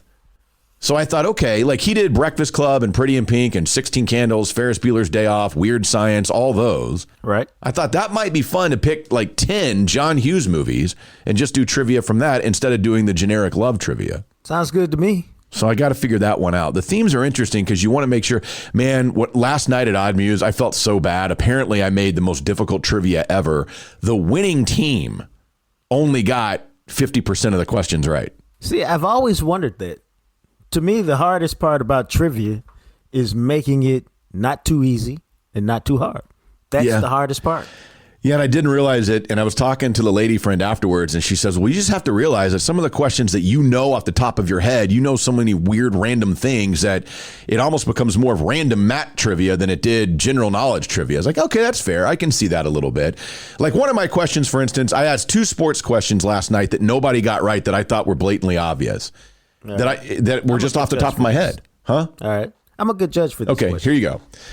Here's one of the questions. Hank Aaron passed away last week at the age of 86. When he retired, he was baseball's all-time home run king. How many home runs did Hank Aaron hit? Oh, 755. Yeah, I thought like 755. Like I thought that was one of those iconic numbers that everybody knew. Not a single team got that right.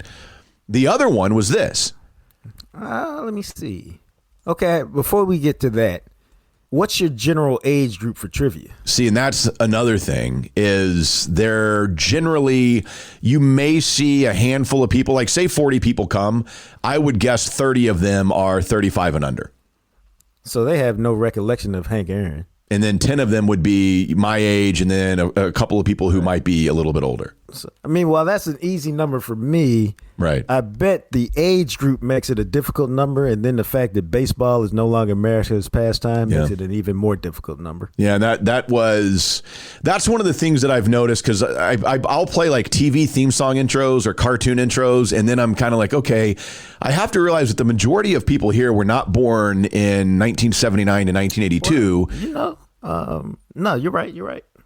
So I got to look at that. But the other sports question, and I thought, again, these are just off the top of my head. The Super Bowl's coming up February 7th. What is the all-time record for points scored by one team in a Super Bowl? Now, see, I would think that is a hard question. And a lot of people put 52 from the Cowboys, 52-17 in Super Bowl 27. I think San Francisco scored it, but I can't remember what the number was. Okay, all right. Well, you're right. It was 55-17. 55-10, Super Bowl 24. San Francisco over Denver. But again, Super Bowl 24 was 30-something years ago. Yeah, you're right. Those people were just kids. I got to take a look at this, but we'll figure it out. What you have to do is and maybe you already do this, and I have no idea since we don't have in-depth trivia conversations. Now we do. Is maybe you have to put easy questions, medium questions, hard questions, kind of like they do on Jeopardy. Yeah. You know, your lady friend may be a good test for some of those, or, you know, you can roll out a few on a few of your friends. And but see, I think that age thing is a big one, man, because think about it. If we did trivia, think about just me and You're you. right. Think about if we did TV theme songs and we did them from the 80s, you'd be kicking ass taking names. Sure. If we did them from the 70s when I grew up, you'd be like, the hell is that? Yeah, you're right, man. And it's only 10 years. Yeah, there's a lot of truth to that. When you were growing up and when you were doing those activities that resonate, which is why 80s music resonates with me, because I was in high school then, in the early part of college, but 90s doesn't because I'm grown, working a job, and so I didn't listen to it. Yeah, and I played a clip of the cartoon theme song from Gummy Bears last night, The Adventures of the Gummy Bears. And only 2 people got it right out of the 10 teams. But, you know, also like last night, and my lady pointed this out, usually in trivia, I do 2 questions every round that are pretty easy. And for whatever reason, I didn't do that last night. And I got to go back to because you want everybody to feel like, okay, I can show up. And I like one night I had the question, what is hummus made out of? And everybody got it right. They're like, oh, chickpeas. You know, see, I would have got that wrong. See, but it's stuff like that to where everybody feels like, okay, we're not getting our ass kicked here. Although, to be fair, everybody last night was very close because everybody did not do very well. But you don't want that. You want the opposite. I was going to say, what happened was you turned in U.S. Open trivia last night. Apparently, man. I was like, damn, really, guys? You had a lot of fescue, a lot of rough. You better stay on the fairways, people. But I think the other thing is, and I don't know because I've never been to a trivia thing. You don't want to feel like a dumbass when you leave either. Like, exactly. I don't know anything. Yeah, and then because then you don't want to come back and play again because you're like, well, what's the point? We don't know any of the answers. You want to make it to where, like, my goal is always for the team that finishes first to get 75-80% of the questions right, where you feel like, okay, there were some that we didn't know, but for the most part, we were able to figure it out. We had our team together, and you want people to feel like, let's bring a team of 4 or 6, and then somebody's going to know the question. Well, like, we have different categories of expertise or what have you. Right. And then somebody last night was like, hey, are you ever going to do a sports night? Like just sports questions? I was like, I don't know if you want me to. I was like, because sports questions to me, I could come up with 40 questions off the top of my head that nobody would get right. That's the skill in being the host. Yeah, that's true. You got to figure that out. So that was fun. But yeah, make plans. I promise if you came last night, if you came to Odd Muse this week, it won't be that difficult. I apologize. And Odd Muse Wednesdays, False Idol on Thursdays, make it happen. Love to see some of you guys out there supporting us and having a good time. As we continue here with you, our next conversation, let's tell you first about Blue Star Motor Group, bluestarmotorgroup.com. I know many of you have given Deb a call over there at Blue Star Motor Group. If you are looking to buy or sell and you need a vehicle, well, Blue Star Motor Group, man, is the way to go. They specialize in superior quality, Carfax certified pre-owned vehicles of all makes and models. You can give Deb a call at 817-881-4066, or like we always tell you, man, go to their website, bluestarmotorgroup.com. You can check them out. You can find them on Instagram. You can check them out at the website as well, and they'll have all their inventory, their pricing, everything that they've got available for you to get you taken care of there at bluestarmotorgroup.com. Another local family-owned business, man, that is always good to support, and they will take care of Jam Session listeners, I can tell you that. So as we move into our next conversation, it's a conversation that many of you will be like, I think maybe you're right.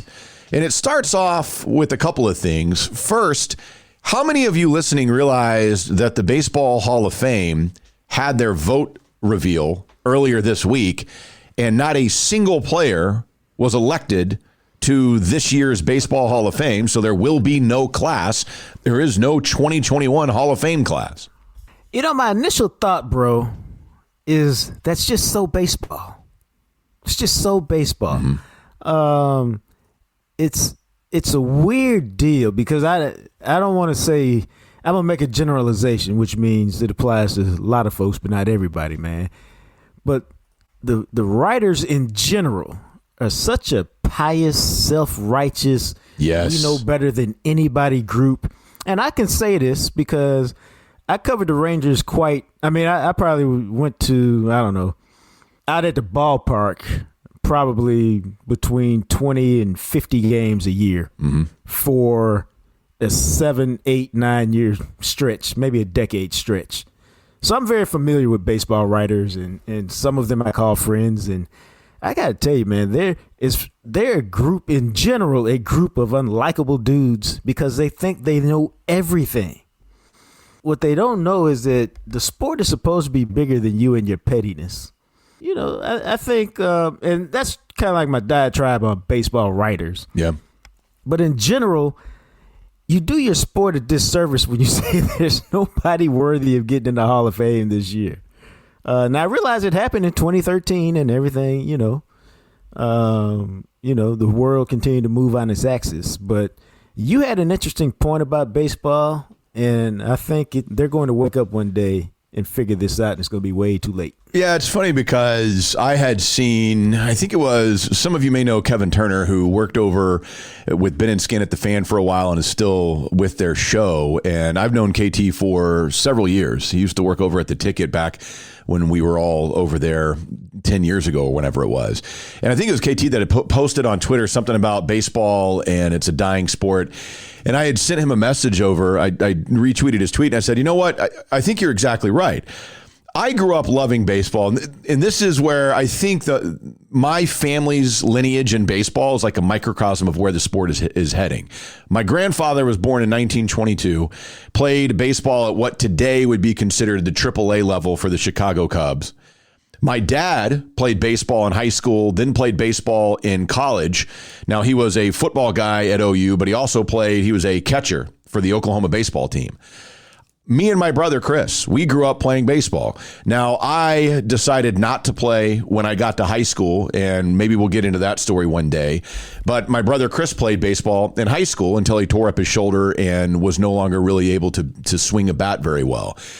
Then we get to my son, the fourth generation of McLaren. We play wiffle ball in the backyard. He played T-ball 1 year, one season of T-ball. And again, I just told you my family's connection to the sport of baseball. I asked my son, how come you never want to play baseball again? His answer, Dad, it's boring. He has absolutely zero interest in playing baseball again, doesn't want to do it. And look, I know many of you probably have kids that are into baseball, but I'm telling you right now, I think that's where baseball is headed. And I thought about this yesterday. What is my grandkid going to think about baseball when his dad, his grandfather, me, will sit around and be like, oh, yeah, growing up, I used to play baseball all the time. Like, baseball? What the hell is that? And we live in this society of instant gratification, and baseball is a sport that is really nothing about instant gratification. And I truly do wonder, when everything is available for you at your fingertips and you can do all these things that you want to do immediately, do you really want to go and hope that 25% of the time you have success trying to hit a baseball? I don't necessarily buy into that argument. I think it's more that the sport has morphed into something that's boring.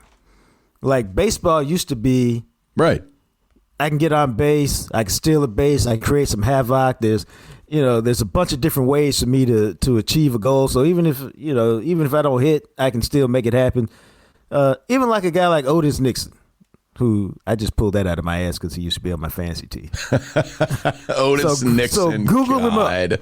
Google up Otis Nixon, who never hit a lot. I think he played with the Rangers for a minute, but he stole a lot of bases. And if he ever got on base, he was a threat. But when he got on base, the game became interesting. Will he go? Will he not go? Which pitch is he going on? All this other stuff. And so baseball used to have, to me, a lot of interesting cat and mouse. Now baseball has evolved or devolved into simply home run, walk, strikeout. Yeah. Everybody's swinging from their ass. Everybody's trying to hit 700-foot moonshots. And to me, a guy who grew up in baseball, played shortstop for the Male-Lot Pirates as a 7-year-old in Buffalo, the game has never been more boring than it is now. And I just have zero interest to watch it because it is so incredibly slow and boring. To me, baseball is fishing. You just sit around and see if you get a bite. Well, and I think it's headed in that direction. I think that baseball 30 years from now will be a niche sport that is on the equivalent of some of those other sports that are out there. And you can pick and choose, and they will have a very passionate, intense fan base. But I think eventually it's going to be treated how like a lot of people treat hockey. I was going to ask you if you were getting at baseball is going to become hockey. I think it is. I really do, because nobody is sitting around watching baseball games anymore. It is a hyper-regional market. I'll tell you right now, Fox Sports Southwest doesn't get this shit figured out with Sinclair, or I'm sorry, they changed the name to Bally Sports Southwest. If Bally Sports doesn't figure out what they're doing and Sinclair doesn't come to agreements with these teams, there's two things that are about to happen to baseball. One, they are about to go through a massive labor dispute. There's either going to be a strike or a lockout. That will help to effectively kill the sport. And the other thing is going to happen with all baseball, more so than any other sport, I think, is a hyper-regional sport. It's relied on, for the Rangers, for instance. Nobody gives a flying shit about Texas Ranger baseball if you are not from this area or live in this area. Nobody around the country cares. But if you can't watch the games and they don't figure out this deal, people are going to forget the Rangers exist. And it's going to happen at the exact same time. Here's how it works. You're going to want to go watch baseball this year, and you're not going to be able to find Rangers games unless, you have a very one specific service to watch it. Well, I don't feel like switching it. Whatever, screw it. I'm not doing that. And then at the end of this year, you're going to find out, they worked out a deal. Too bad, they're on strike. Baseball's gone away. And it'll give you probably 2 seasons where you have a very difficult time finding it if it even exists. It'll kill the sport. Yeah, because the competition for your dollar and for your time is fierce, more fierce than it's ever been. And if you give people an opportunity to turn away, they will. And it's amazing how it happens, man.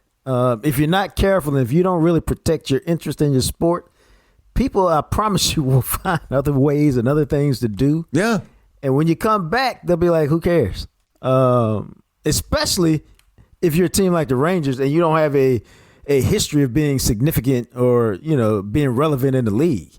The Yankees, there'll always be a core of people who want to watch the Yankees, or want to watch the Dodgers, or want to watch the Red Sox or the Cardinals. Always going to be a group that wants to do that. Texas Rangers? I don't know, bro. You think my son, my dude, you think he cares anything about the Rangers? Not at all. Why would he? You think he could name one dude on the Rangers? You think he could name Joey Gallo on the Rangers? Man, I'd hope so, but no. I doubt it. Yeah. I would say no. He's got no interest. You know, outside of, check this out, man. And I don't think my dude's unusual because we're talking about watching stuff on TV. Outside of watching college football and some NFL, but really college football and some NFL, he's not even really a big sports watcher on TV. He plays football and he'll be athletic and go play stuff, but he's not a TV watcher. And I don't think he's so unusual in this generation. Not at where all. They like to play it, but they don't like to watch it. Yeah, and it's going to become more and more like that, I think, where it's easier because you can play anything you want on video games, or if you're going to watch something, you can just go watch your YouTube movie highlights or your TikTok clip or whatever it is. Yeah. Baseball's got a serious problem, and they're so arrogant. Arrogant is the word. That's the key word. It is, man. It's the writers are arrogant, as you described. The players and the guys that are running this league are so arrogant that they don't think anything's wrong.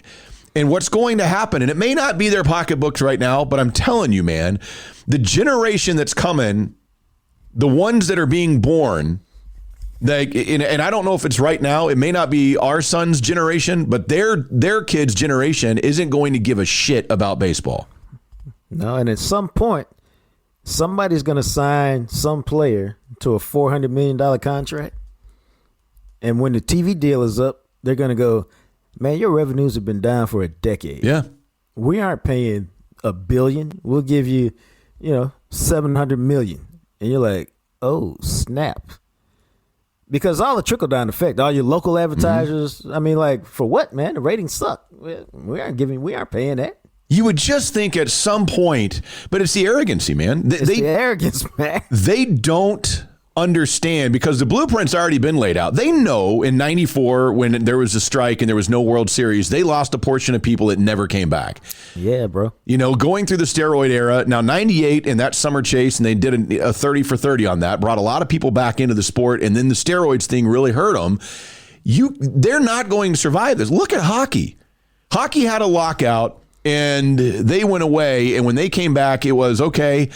And then they had another one. And now hockey's a blip on the radar. They don't have a major TV deal. There's like some random game on the NBC on Sundays or whatever. Hockey used to be a lot easier to find and watch, and they killed the sport because of that. Baseball's about to do the exact same thing. If they have to miss another season or there's labor strife and all we hear about is, well, I want, to your point, to make a $400 million contract to play this sport that most people now watch and go, this is shit. Like, this is just a boring sport. They've got serious problems, and nobody wants to try and fix any of it. No, this, dude, they got problems right now. Yeah. Between COVID and the state of the sport. Dude. It's a shame, man. It really is, because baseball at one point was a beautiful game, and they have analyticked the shit out of it, and they've killed the game because it is no longer. I'm going to tell you right now, some of the great moments in baseball history, you think that happens with analytics? You think Kirk Gibson comes off the bench in the analytic area with the pulled hamstring to hit a World Series game-winning home run? No, because analytics, they're going to look at that and be like, well, he's hurt and he doesn't hit well in this situation. Instead of Tommy Lasorda having it in his gut, my guy's telling me, I know this dude, he's feeling it, I'm putting him out on the field. That doesn't happen anymore. No, that's a great point. It sucks, man. Just like somebody's not going to get to throw a perfect game because the spin rate got reduced in the last inning, and so we're going to pull him out now. It's ridiculous. And if it's going to go this way, baseball at some point in the future is literally going to become a live video game. And the guys that are playing, there will be some sort of humanoid robot type thing, or they may actually use humans. And whoever the manager is, it'll be a 13-year-old kid sitting back on his couch at home, and he'll be punching in the buttons for what the pitcher does. I'm serious. That's where we're going, because that's what anybody can do it. You and I could manage a baseball team because I know how to interpret analytics. Yeah. That's I mean, if you think this is not right, you're wrong, because that's what a lot of GMs do these days. Yeah. They tell the manager who to play, why to play, make sure this guy's ready today in the 7th inning, because odds are they'll bring in one of these two relievers. This guy's hit rate against those guys is this. I mean, it's, and again, to me, the game is not fun anymore. It isn't, man, and it's a damn shame because I loved baseball as a kid. And even now, even me, even with my again, I told you my family's connection to the sport of baseball. My grandfather was one of the winningest high school baseball coaches in the state of Texas when he retired. The baseball field at Richardson High School is named after him. And it's just gone. My kid, I don't know that he'll ever, other than playing wiffle ball in the backyard, he'll never play organized baseball again. And that's sad to me. Thanks for listening. Find us on Instagram at JamSessionCast, and of course on Twitter at McMattRadio, at JJT_journalist. Thanks to Purple Elephant Music for the music you hear at the end and beginning of each episode. He is the radio and TV star, the sexy Jean-Jacques Taylor, and I'm just a guy, Matt McLaren. We'll catch you next time. Available everywhere you listen to podcasts.